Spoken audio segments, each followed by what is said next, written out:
Bueno, buenos días a todos. La verdad que para mí es un placer hacer el lanzamiento del simposio Pharma. Es la primera vez que organizamos este simposio junto con Pierina, Julián y Adriana.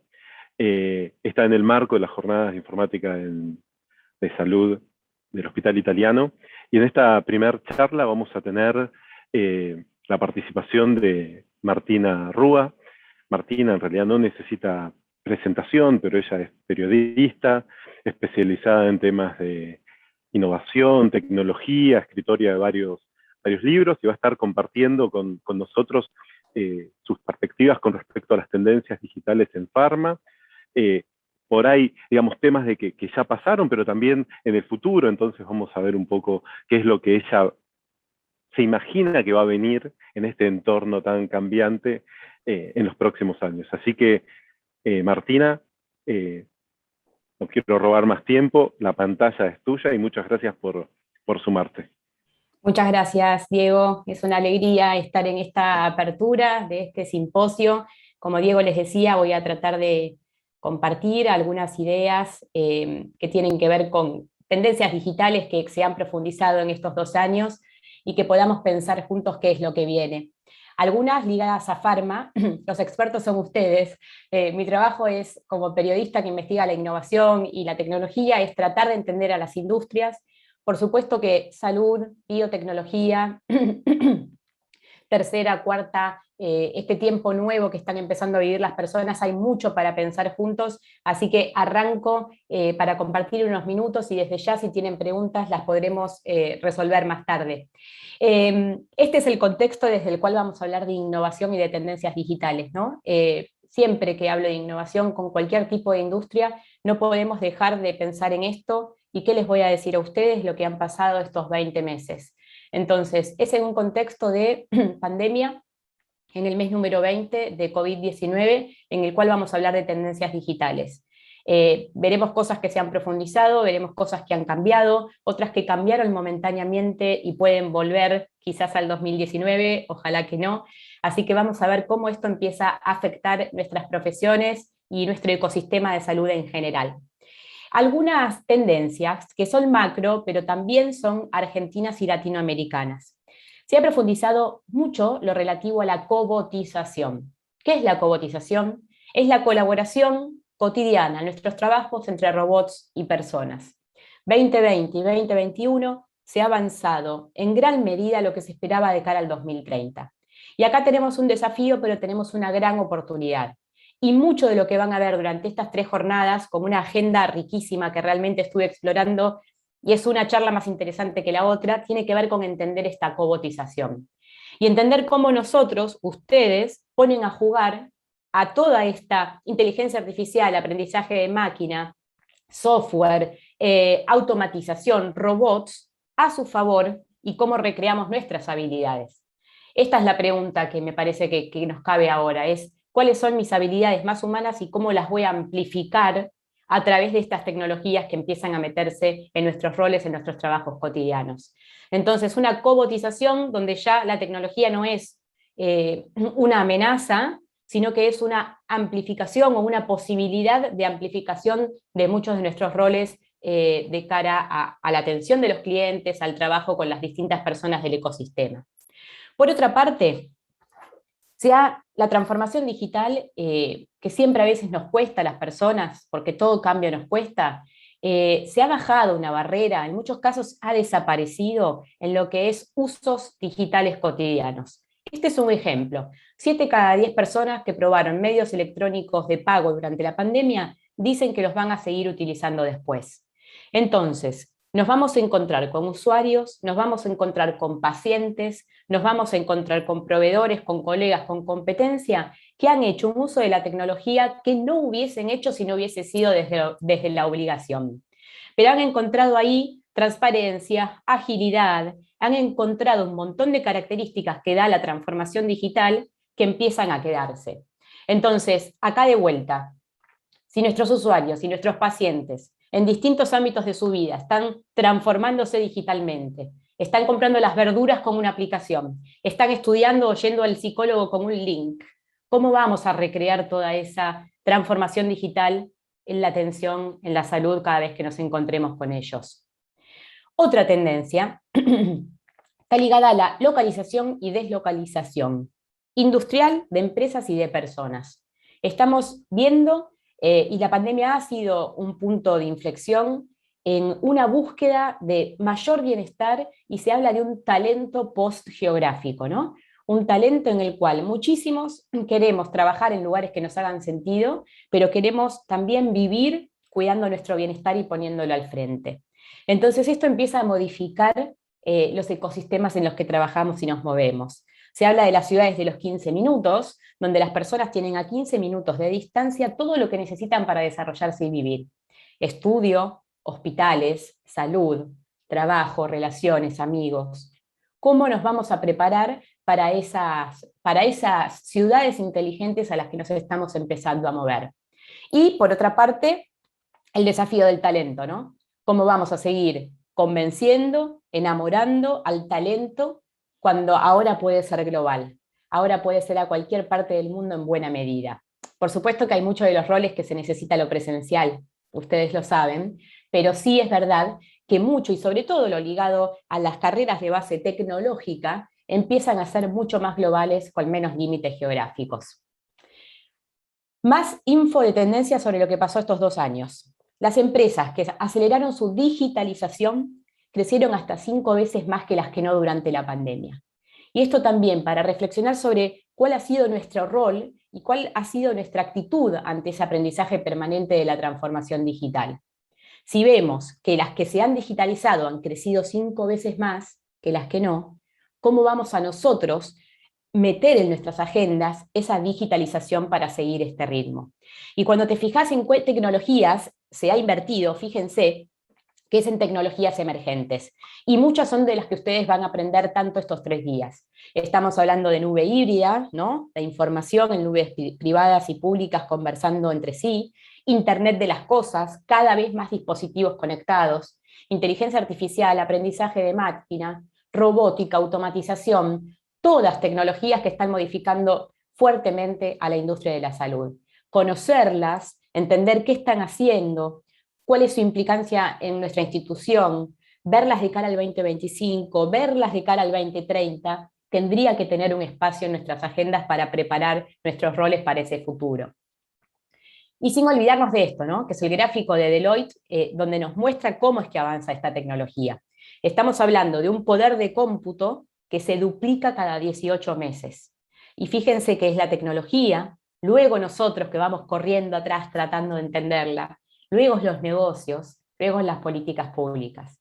En este escenario es que tenemos que pensar nuestros roles. En este escenario es que tenemos que pensar nuestro aprendizaje permanente y cómo seguimos pensando el futuro de nuestra industria. Sin olvidarnos que la tecnología realmente crece de manera exponencial y nosotros necesitamos tratar de seguir ese ritmo.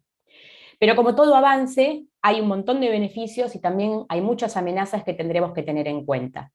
Es de cientos por ciento lo que ha crecido los ataques informáticos durante la pandemia. Hemos sufrido en Argentina, en la industria de la salud, se han sufrido ataques a información de personas, y son datos sumamente sensibles, estamos hablando de la salud de la población. Entonces, sin dudas, en las agendas vienen temas de seguridad informática. Saben que es un tema que a veces resulta aburrido, es un tema que hasta que no te pasa algo, no se toman cartas en el asunto. Los usuarios somos así, hijos del rigor. Hasta que no se pierde una información, hasta que no hay algo complejo, no lo ponemos en agenda. Pero los delitos informáticos no paran de crecer. Entonces, una vez más, y el eslabón más débil es el humano, ¿no? Cuando vos ves por qué falló algo, no tiene tanto que ver con el software, con el hardware, sino en cuáles son las actitudes que tenemos las personas en el manejo de esa información. Entonces, si hablamos de transformación digital y lo que viene en farma, lo que viene en salud, sin dudas la seguridad tiene que estar en agenda. Acá otro ejemplo, ¿no? Un hospital secuestrado por un ciberataque, ha pagado un rescate de 15.000 euros. Había varios ejemplos de Argentina, no los puse para que no los deprimamos, pero lo cierto es que esto es una realidad. tiene que estar en nuestras agendas, no solo de la institución, sino propia. ¿Cómo manejo los datos? ¿Qué seguridad tienen? ¿Cuál es mi compromiso con esos datos propios y de los demás a la hora de pensar a la salud informática? Y por otra parte, la tecnología es una herramienta, ¿no? Y empezamos a arrastrar los sesgos humanos a estas herramientas tecnológicas. Esta es una noticia que no es de la industria de la salud, que tiene que ver con que una empresa rusa despidió a 150 desarrolladores por improductivos después de que un algoritmo analizara su actividad en determinadas plataformas. Deberemos agudizar nuestra mirada en la ética de las aplicaciones, en la inclusión, diversidad, en las miradas cuando elijamos las tecnologías con las que vamos a trabajar. Porque si somos los mismos de siempre utilizándolos y no hay una mirada inclusiva, no hay una mirada diversa, no hay un reconocimiento de los sesgos y las creencias propias que empiezan a mirar los datos, empezamos a reproducir nuestros propios sesgos, pero ahora de manera exponencial con las tecnologías. Las tecnologías y la inteligencia artificial en especial, que tendrá muchísimos capítulos para su industria y para todas, empieza a modificar la manera en la que podemos cuidar a la población. Una de las principales señales que hubo cuando empezó la pandemia llegó a través de una inteligencia artificial, que fue la que mandó las primeras señas de que algo estaba pasando allí en China. Entonces tenemos grandes posibilidades para empezar a utilizar estas tecnologías. Por otra parte, y se vienen 3 días de mucho aprendizaje, me puse a fijar en qué andaban las grandes tecnológicas. Y lo cierto es que todas las grandes tecnológicas, cuando hablamos de Google, Microsoft, Apple, todas tienen plataformas específicas para pensar a la salud y el rol de los médicos, enfermeros y de todo el ecosistema de Health Tech.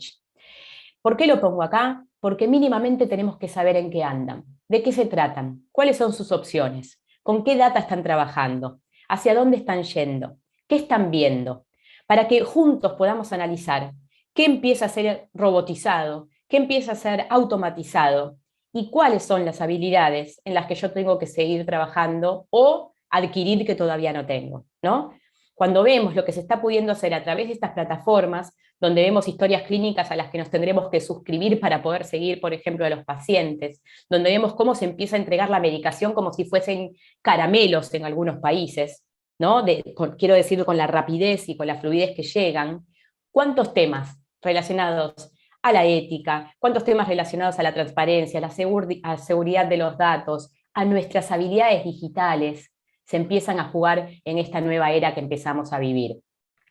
Y si quieren un poco más de futurología, miren, hace unos minutos estábamos por entrar a la sesión y vi esta noticia, hace 2 minutos, y lo pegué acá.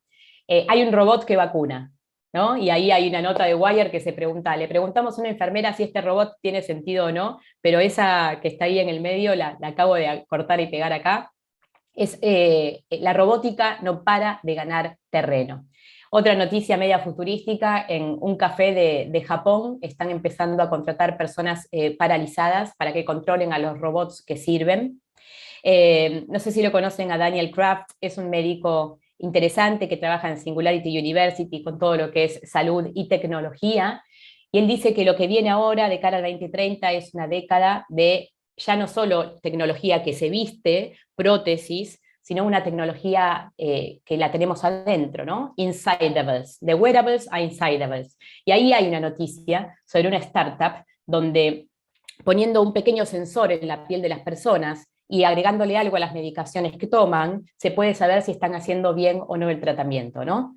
Hay ahí en la nota que muestra que menos del 30-40% de las personas toman bien los medicamentos y esto genera muchísimos problemas, como la tecnología nos invita a pensar distintas maneras de acompañar a los pacientes. ¿Por qué traigo estas noticias media futurísticas? Porque las tenemos que tener en agenda, aunque sea un futuro. ¿Cuánto hay de humo? ¿Cuánto hay de realidad de todo esto? ¿Qué va a quedar? Eso es lo que nos tenemos que empezar a preguntar. ¿Tiene sentido un robot enfermero? ¿Por qué? ¿Sí? ¿No? ¿Qué actividad de la enfermería? ¿Esta píldora que traquea si tomé, ¿tiene sentido tomarlo? ¿O es mejor que una persona me ayude a saber si lo tomé o no? Preguntas nuevas que nos podemos hacer cada vez que la tecnología se empieza a meter cada vez más en nuestras vidas. No sé si vieron esta manera de entregar medicación. Miren, se las comparto. Did you know 150 million Americans take medication every day? So each person has to stand in line at the pharmacy, sort their pills, and remember to fill their prescriptions over and over and over. That's why we created PillPack. We're a new kind of pharmacy. We sort your medication by date and time and deliver it directly to your door. But I take different kinds of medications at different times of the day. No problem. We organize your meds for you, so now you don't have to waste time sorting your pills. Sure, but can you do vitamins? We can add those too. But I hate paying for shipping. Well, we can handle your inhaler and any other pharmacy items. Every day, people across the country are saving time and staying healthy. Bueno, podríamos discutir, ¿sirve esto? ¿No sirve? ¿Qué tiene que ver con la tecnología? Tenemos que pensar nuevas maneras y nuevos dolores que tienen los pacientes, ¿no? ¿Cómo hacemos para llegar de una manera innovadora? Muchas veces cuando hablamos de transformación digital, no se trata solamente de qué tecnologías tenemos que agregar, sino que cuál es la mirada, ¿no? ¿Cuál es la mirada digital que tengo que tener de las nuevas necesidades que van surgiendo? Por otra parte, y ustedes lo han vivido, muchos están recurriendo a la telemedicina. Hay también una barrera que se ha caído, desde los escépticos hasta los convencidos han tenido que utilizar esta manera de trabajar. ¿Qué hemos aprendido? ¿Cómo podemos catalizar el cambio que han pasado estos 2 años? Esta es una encuesta del 2020 que muestra qué opinaban los pacientes con respecto a la telemedicina. Entonces, que podamos entender qué ha funcionado y sobre todo que podamos entender qué tenemos que seguir mejorando de cara a lo que viene. Otro gran tema, si hablamos de transformación digital y lo que viene, es que está cambiando el concepto de bienestar. Y esto me parece central. No podemos pensar que bienestar 2019 es lo mismo que bienestar 2020. Hay una necesidad de sentirnos bien, hay una búsqueda de bienestar de la población, una conciencia de la fragilidad que ha dado la pandemia, que nunca fue un objeto tan codiciado como hasta ahora. Entonces, de vuelta, ¿cómo vamos a usar a este hecho histórico que pasó estos 2 años para repensar cómo damos nuestros servicios de salud? Se dice que del 2000 al 2020 fue las 2 décadas de la transformación digital y que lo que viene ahora será una década de las ciencias de la vida, donde estamos viendo muchas inversiones y muchísimas startups a nivel global y también local que están apuntando a lo que se llama WellTech, tecnología para el bienestar, AgeTech, todo lo que tiene que ver con tecnología para adultos, biotech y tanto más. En un contexto donde las poblaciones están envejeciendo, ¿no? Y en Argentina, por ejemplo, hay 7 millones de personas, es el segmento de la población que más aumenta. Entonces, el concepto de bienestar y cómo lo tratamos de una manera 360 nos va a dar mucha información para pensar las transformaciones digitales de cara a lo que viene. Cuando empezó la pandemia en el 2020 pude entrevistar a este hombre que se llama Chris Colbert, que era el jefe de innovación de los laboratorios de Harvard, y me dijo, van a ser 2 grandes años para la innovación, porque ante la desesperación las personas innovan. Vaya si tenía razón, ¿no? ¿Quién de ustedes no ha innovado en todo en los últimos 2 años? En la manera de trabajar, en la manera de relacionarse, en la manera de adquirir habilidades digitales, habilidades blandas humanas. El tema es, cuando no sea desde la desesperación, cómo seguimos innovando desde la convicción. Y para eso tenemos que estar atentos a muchos sesgos. Hable con la industria que hable, todos sentimos de algún modo que tenemos esta etiqueta. Somos irreparables, somos dinosaurios, no cambiamos más, no sabes cómo es esta industria, esto se lo saben todas porque ya tienen todo el share que quieren tener, no te van a estar innovando, no lo necesito, no tengo tiempo para hacer algo nuevo. No importa con qué industria hable, tenemos esta etiqueta media analógica pegada. Entonces, de cara a lo que viene, lo que tenemos que pensar es cuáles son los sesgos que nos están alejando de poder hacer esta transformación digital. Uno de ellos es el apego a la burocracia y a la jerarquía. Cuando vos ves las soluciones más innovadoras, los equipos más innovadores, las industrias más innovadoras, lo que se ve es una jerarquía que empieza a estar al servicio de los talentos, ¿no? ¿Cómo hacemos para pensar nuestros liderazgos para que los talentos que están en nuestros equipos puedan expresarse desde la autonomía? Por otra parte, ¿cómo seguimos bajando las burocracias? Lo hemos visto con los pacientes. Cuando llegó esa receta electrónica que pude, por ejemplo, acompañar a mi mamá y hacer todos sus temas psiquiátricos con un video de WhatsApp con su psiquiatra y con una receta que llegó a través de WhatsApp en un momento urgente. Entonces, ¿cómo vamos a seguir aplacando las burocracias a la hora de pensar a nuestra industria? Otro sesgo que está muy presente es la fijación funcional. Cuanto más experiencia tenemos, menos posibilidad tenemos de mirar de una manera innovadora a nuestra industria. Ténganlo en cuenta. Nuestro seniority vale, pero muchas veces es nuestro seniority el que nos está alejando de poder mirar con una manera nueva. Entonces, cuanto mejor nos va, cuanto más experiencia tenemos, menos posibilidad tenemos de mirar con una mirada nueva y ver novedad en las cosas de todos los días. Para eso hay que intentar intencionalmente tener una actitud de aprendiz permanente y ahora vamos a ver brevemente cómo lo podemos lograr. Así que atención con esto también. Hace unos meses entrevisté al gerente general de Boston Consulting Group que me dijo, el peor enemigo del éxito es el éxito. Si queremos cambiar, si queremos evolucionar, no tenemos que enamorarnos de esos éxitos pasados. Si hablamos de tendencias digitales, no estamos hablando solamente de tecnología. Ojo con caer en un solucionismo tecnológico. Estos 3 días ustedes van a ver muchísimas maneras de acercarse desde la tecnología y con herramientas digitales a los datos, a los pacientes y a su industria. Pero esto es solo una herramienta. ¿Y cómo la usamos es lo que nos tenemos que preguntar? La mayoría de las transformaciones digitales fallan. ¿Sabían? Muchas, casi 7 de cada 10 fallan. Y esto es porque primero se elige a la tecnología y luego se preguntan qué problemas se quieren resolver. Estemos atentos a esto, qué problemas queremos resolver, para luego entender a través de qué tecnologías, software y hardware vamos a lograrlo. Otro sesgo en el que hemos caído en la pandemia, que se ha profundizado en la pandemia, tiene que ver con que nos volvimos muy buenos guardianes de nuestros silos. Es decir, que nos volvimos excelentes en cuidar nuestra quinta, nuestro departamento, porque teníamos que sobrevivir.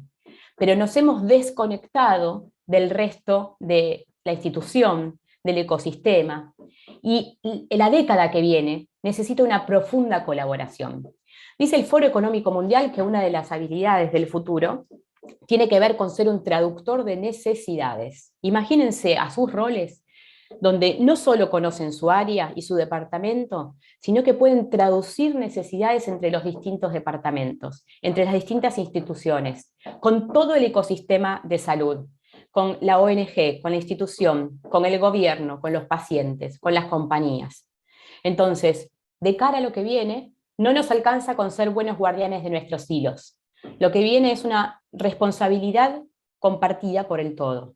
Una responsabilidad colectiva por el todo, donde el propósito es el que nos hace salir solamente de lo que conozco y ponerlo al servicio del resto de las cosas. Hay muchas maneras de poder innovar adentro del ecosistema. Miren este ejemplo chiquito. Esta es una pyme de Santa Fe que hace stands inflables. Y ustedes me dirán, ¿qué tiene que ver esto con la industria de la salud? Bueno, escucharon a un cliente que viene de la industria de la salud y juntos co-crearon muy rápido, al principio de la pandemia, esta camilla que se llama Stretcher, que es anticontagio, y la usaron para movilizar a pacientes con COVID. Entonces, cuando hablamos de innovación, a veces podemos mirar adentro del ecosistema y co-crear juntos. Fíjense cómo a veces son tecnologías o elementos existentes que se juntan y recrean algo nuevo. Entonces, miren adentro de su ecosistema, ¿con quién se puede co-crear soluciones nuevas? Lo que ustedes saben con lo que ellos saben, con lo que el paciente sabe, con lo que el proveedor sabe. ¿Cómo podemos tener soluciones nuevas pensando juntos? Esto requiere estar en un lugar que es un pensamiento de crecimiento. Un pensamiento de crecimiento es el que se anima a intentar cosas nuevas, probar cosas nuevas, desde la vulnerabilidad, no sale perfecto de una, pero no es un pensamiento fijo arraigado a lo que salió bien, ¿no? No vuelve al 2018, no vuelve al 2019. Mira el 2020 y 2021 y dice, ¿y cómo recreo lo que viene? ¿Y cómo se recrea eso? Metiéndole tiempo de exploración a las agendas. Ustedes han tenido que explorar forzadamente durante 2 años. Todos hemos tenido que explorar forzadamente. Cuando ya no sea desde la obligación o desde la desesperación, ¿cómo hacemos para seguir explorando de cara a lo que viene, ¿no? Entonces, se vienen 3 días de exploración, 3 días para explorar y ver cómo queremos seguir recreando nuestras habilidades. Les nombraba a este hombre que me dijo, el peor enemigo del éxito es el éxito, y me dijo esta frase que creo que también nos puede servir a todos. Si no tenemos tiempo para reflexionar sobre nuestro modelo mental actual, estamos acelerando nuestra obsolescencia, ¿no? Y creo que estas jornadas y estos 3 días de capacitación nos invitan a eso. ¿Desde dónde estoy mirando y cómo puedo ampliar ese modelo mental para seguir aprendiendo y para seguir amplificando mis habilidades y las de mi equipo? Esta foto la saqué en una feria de tecnología hace varios años. El que está ahí es Spike Jonze, el director de la película Her, y lo que dice es que el futuro de los negocios, el futuro del desarrollo de nuestras profesiones, lo tenemos que pensar en la intersección entre inteligencia artificial e inteligencia emocional.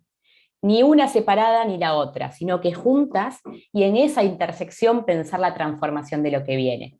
Usando las tecnologías y conociéndolas, adquiriendo habilidades digitales, porque la vamos a necesitar, pero sin dejar de lado nuestro ser más humano, esas habilidades por las cuales nos van a elegir y vamos a hacer la diferencia con respecto a otros.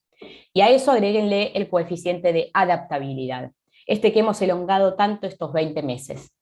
Y ustedes pueden seguir elongando esa adaptabilidad, pensando en cuánto tiempo de exploración versus explotación hay en la agenda. ¿Cuál es la actitud ante el aprendizaje permanente? ¿Cuántos escenarios a futuro nos podemos imaginar y cómo actuaríamos para cada uno de ellos? Todo eso habla de qué tan adaptables o no somos. Voy terminando y los invito y las invito a que se tomen un ratito y utilicen este espejo retrovisor, porque hay mucho para poner en valor de lo que hemos logrado estos 20 meses. Hemos sido productivos, pero a un costo muy alto.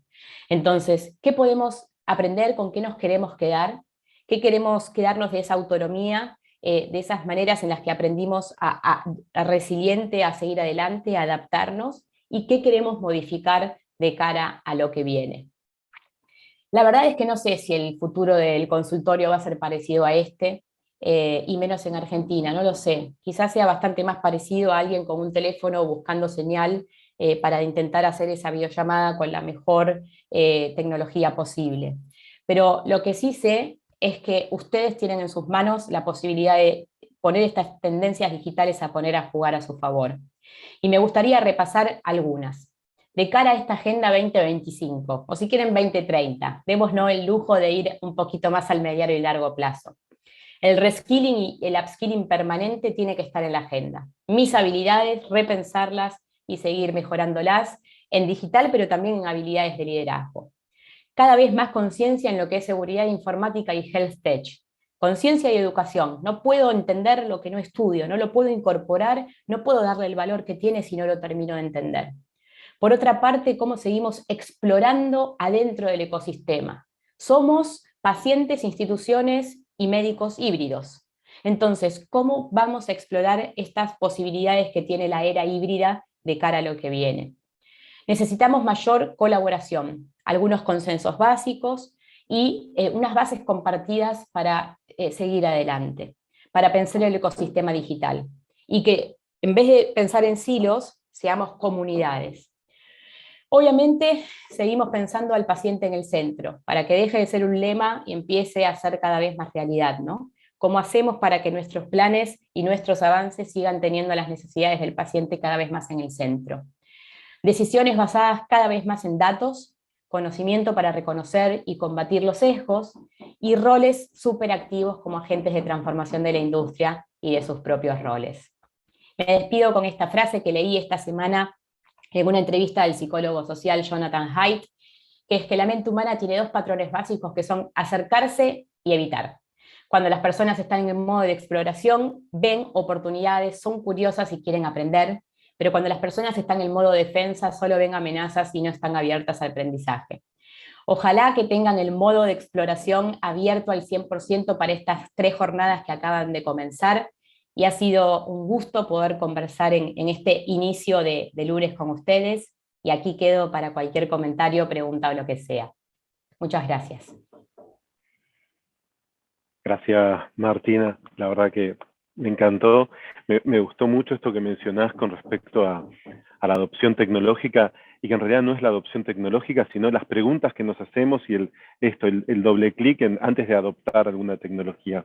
Tenemos varias preguntas por un tema de tiempo, que voy a hacer una, el resto después las comparto y la vamos respondiendo offline.